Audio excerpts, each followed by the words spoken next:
కృష్ణా జలాల వాటాల పంపిణీపై తెలుగు రాష్ట్రాల చీఫ్ ఇంజనీర్లు ఇవాళ సమావేశం కానున్నారు.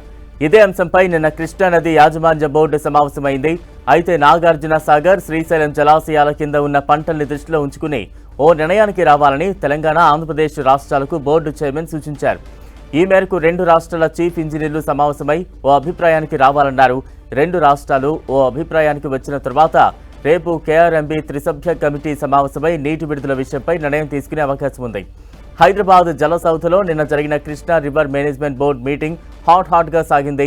వాటాకు మించి నీటిని ఏపీ వాడుకుంటోందన్న తక్షణమే నివారించాలని తెలంగాణ నీటిపారుదల శాఖ కార్యదర్శి రాహుల్ బొజ్జా బోర్డు చైర్మన్ను కోరారు.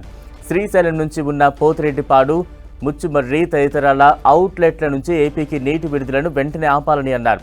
తాగునీటి అవసరాల కోసం తమకు శ్రీశైలం, నాగార్జున సాగర్లో 10 టీఎంసీల చొప్పున అందుబాటులో ఉంచాలని కోరారు. సముద్రంలోకి వృధాగా పోయే వరద నీటిని తాము వినియోగించుకుంటున్నామని ఏపీ ఈఎన్సీ బదులిచ్చారు. సాగర్, శ్రీశైలం కింద పంటలు ఉన్నాయని వాటికి సరిపడా నీరు అవసరమన్నారు. వరద జలాల వినియోగానికి సంబంధించి కూడా ఈ సమావేశంలో లెక్కలు తీసినట్టు తెలిసింది.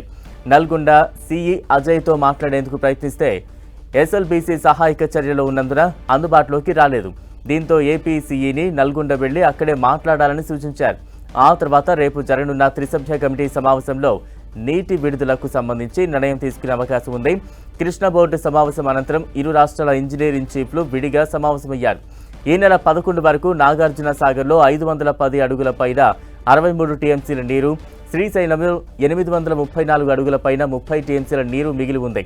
రెండు జలాశయాల్లో నీటి నిల్వలు జూన్, జూలై వరకు తాగునీటి అవసరాలను దృష్టిలో పెట్టుకుని వివిధ అవుట్లెట్ల నుంచి నీరు తీసుకునే ప్రణాళిక వివరాలు ఇవ్వాలని రెండు రాష్ట్రాలను ఇప్పటికే బోర్డు కోరింది.